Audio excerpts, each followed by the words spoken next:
I'm not really a patient man. I have seen people who just seem to be born patient. I was not one of those. I don't like to have to sit and wait and watch for things. Discipleship 101 today, how to wait. It's a lesson I have to keep learning and learning and learning. Waiting is not one of my innate talents. Therefore today what I am doing is I am sharing with you the lesson that I continually have to learn for myself. Now, maybe we have some exceedingly patient people here. I admire that, but you kind of annoy me because I just can't get there, exceedingly patient people. But I keep working at it. But Discipleship 101 gives its main last lesson on how to wait. A friend of mine wrote a book several years ago. The title of it, I don't remember what all the book said, but I remember the title very well. The title of it said, "Lord, give me patience and hurry up about it." Okay, you know the feeling, don't you? But now let's go back and review just a little bit of how we got here to where we are in the book of Matthew. We have been going through the issues involved in the establishment of the kingdom of God. Oh, I'm really tempted to do this, but maybe I won't. How many of you read through Matthew and looked for the kingdom of God? Well, some of you did, but I told you you didn't have to raise your hand. So if you didn't raise your hand, I'll just assume you did. If you didn't do it, go back and do it this week. Read through the book of Matthew looking for the kingdom of God. Were you surprised how much you found it in the book of Matthew? Pardon me? 32 you found so far. It's pretty amazing, isn't it? I mean, it is the central theme. Now let's go back and look where it all got started, because we've just kind of skipped through it a little bit. We're going to go back to Matthew, the 16th chapter, and just skip through really quickly here.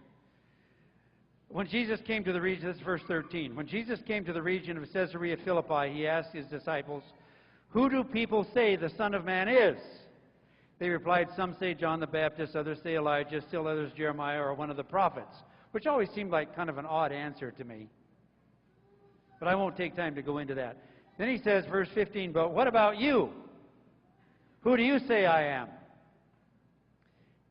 Simon Peter answered, "You are the Christ, the Son of the living God." Jesus says, "This was not revealed to you by man, but by my Father in heaven." Now notice what comes next. Imagine this is you, okay? You're playing the part of Peter today. You just said to Jesus, "You are the Christ, the Son of the living God." This is heady stuff. You're Peter today. Jesus said, "I will give you the keys of the kingdom of heaven." Whoa. That's big time, isn't it? I will give you the keys of the kingdom of heaven. I don't want you just to hear this as something that Jesus said to Peter 2,000 years ago. I want you to play the part of Peter today. How are you going to feel when Jesus says to you, "Katina, I will give you the keys of the kingdom of God"? How about that? You like that?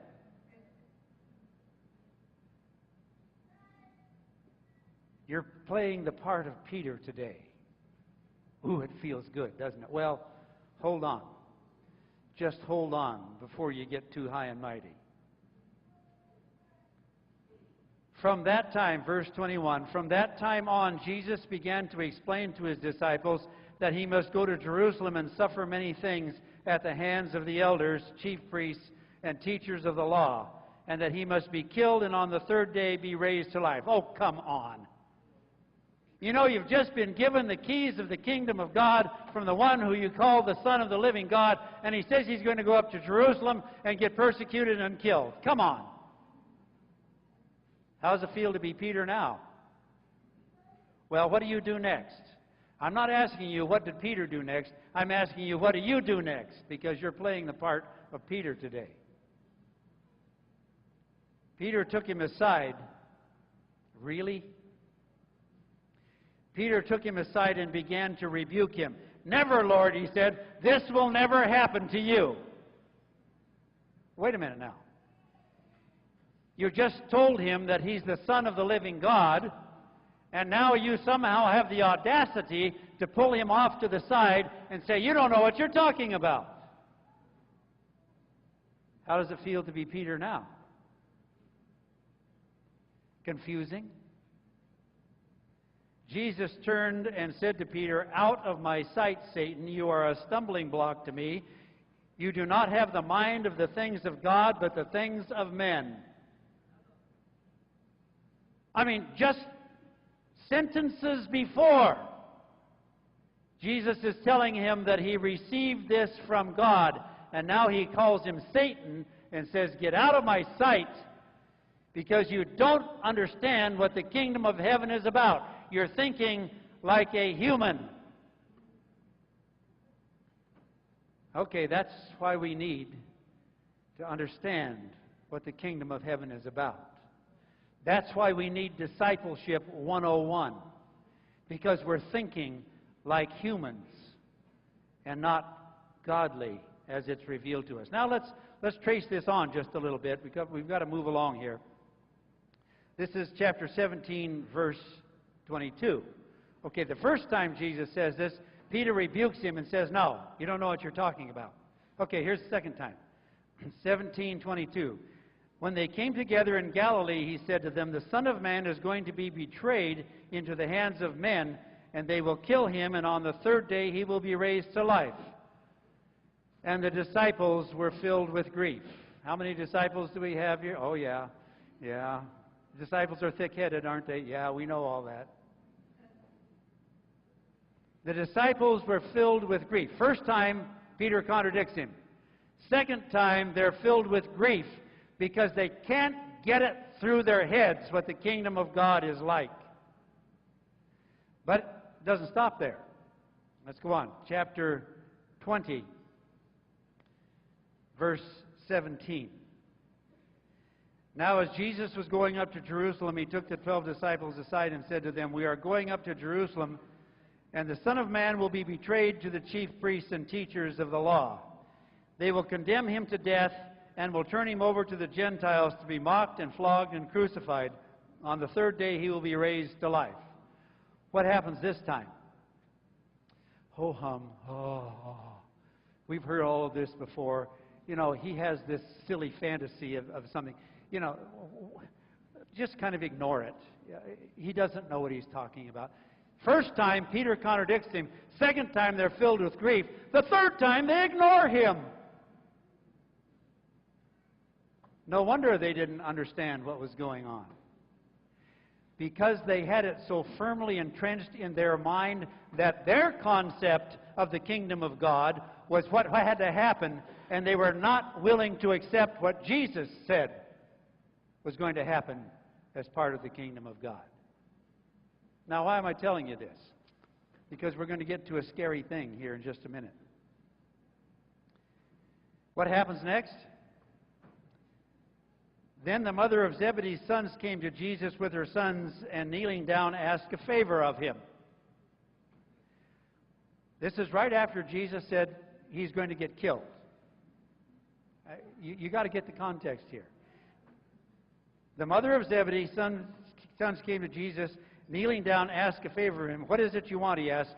She said, grant that one of these two sons of mine may sit at your right hand and the other on the left in your kingdom. Who was on the right hand and on the left hand? Very shortly thereafter, it was the two thieves, wasn't it?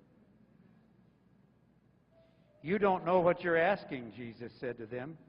Can you drink the cup I am going to drink? We can, they answered, because they were so sure that they knew what the kingdom was going to be like. And they wanted to be on the right hand and the left hand in their fancied kingdom. Now, verse 24. Here's an interesting one. When the 10 heard about this, that's the rest of the disciples. When the 10 heard about this, they were delighted and said, yes, put one on the right hand and one on the left. No? That's not what it says? No, here's what it says. When the 10 heard about this, they were indignant with the two brothers, because they all had this notion of the earthly kingdom that Jesus was going to set up, and they couldn't get it out of their heads. Jesus called them together and said, you know that the Gentiles lord it over them, and their high officials exercise authority over them. Not so with you. Instead, whoever wants to become great among you. Ooh, okay, here's the recipe. Here's the recipe. Whoever wants to become great among you must be your servant. And whoever wants to be first among you must be your slave, just as the Son of Man did not come to be served, but to serve, and to give his life a ransom for many. I'll not take time to go through the things that happen next here. There's the triumphal entry, Jesus at the temple, the fig tree withers, authority of Jesus questioned, paying taxes to Caesar, marriage, resurrection, greatest commandment, 7 woes on the Pharisees. All of these things are taking place. The disciples are watching what is happening here until finally we come to chapter 23, verse 37. O Jerusalem, Jerusalem, you who kill the prophets and stone those who sent you, how often I have longed to gather your children together, as a hen gathers her chicks under her wings, but you were not willing. Look, your house is left to you desolate, for I tell you, you will not see me again until you say, blessed is he who comes in the name of the Lord.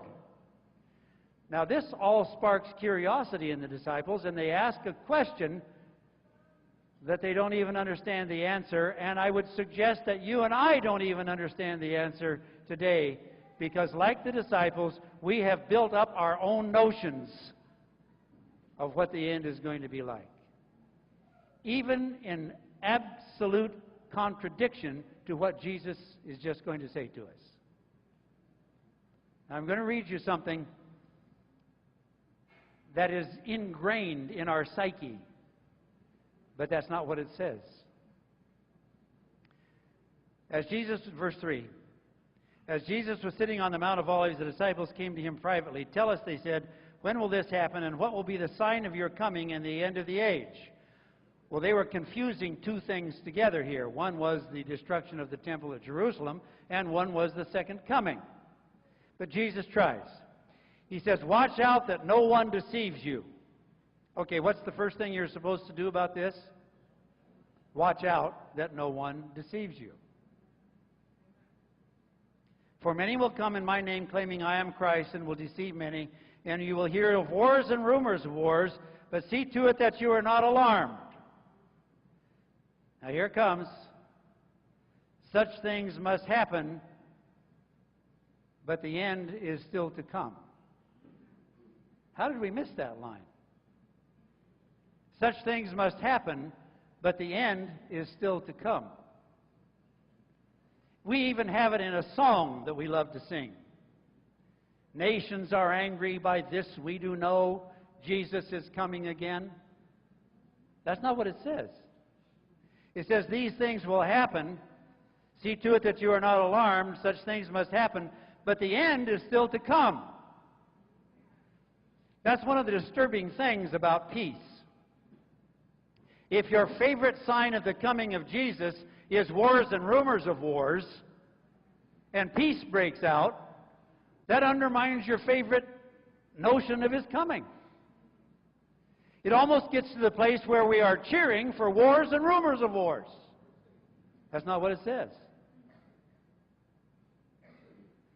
The end is still to come. Nation will rise against nation, kingdom against kingdom. There will be famines and earthquakes in various places. Oh, yes, the earthquake counters. Oh, you know what I'm talking about. How many earthquakes where? Well, we're able to detect earthquakes now that happen in some indistinct part of the ocean way out in the middle of the Pacific. If you think that earthquakes are your favorite sign of the coming of Jesus, you've missed the point. One even worse. Famines. If your favorite sign of the coming of Jesus is famines, then you better shut ADRA down. Because if Adventist Development and Relief Association is feeding people where we're having famines, they're undermining your favorite sign of the coming of Jesus. Well, this is nasty stuff, isn't it? The reason being that looking at all of these things causes us to miss what Jesus said was really the sign of the end. Matthew 24:14. And this gospel of the kingdom will be preached in the whole world as a testimony to all nations, and then the end will come. So let's stop being motivated by wars and rumors of wars and famines and earthquakes and start being motivated by what Jesus said was the sign of His coming. Where's my friend Gary Krause? There you are, Gary. Gary took over a position that I was working in when I was at the General Conference.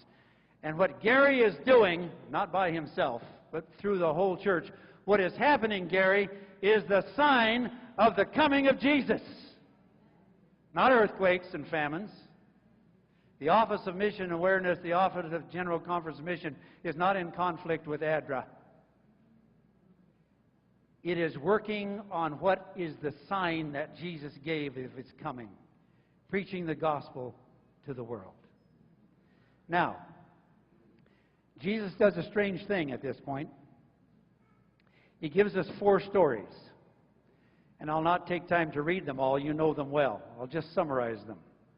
This is all in the same dialogue here. After He tells us all of these things and the preaching of the gospel to the whole world, then He tells us how to wait.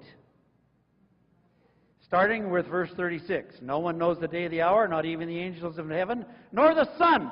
Jesus didn't even know. But only the Father.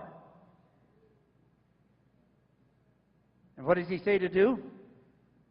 He talks about keeping watch. Verse 42. Therefore keep watch, because you do not know the day in which the Lord will come. But understand this, if the owner of the house had known what time the thief was coming, he would have kept watch and would have not let the house be broken into. So you also must be ready, because the Son of Man will come in an hour that you do not expect Him. So what's the first thing you do? You keep watch. How much of the time? All of the time. You live your life all of the time as if the Lord were coming today. How many of you think the Lord will come at 3 o'clock this afternoon? No takers? Well, you'd better watch out, because it says, the Son of Man will come in an hour when you do not expect Him. So 3 o'clock sounds terrific to me. Next story. This is the faithful steward. Who then is the faithful and wise servant whom the master has put in charge of the servants of his household to give them their food at the proper time? It will be good for that servant whose master finds him doing so when he returns. So what are you supposed to be doing while you're watching? You're supposed to be taking care of people in your charge. You're supposed to be doing your daily work.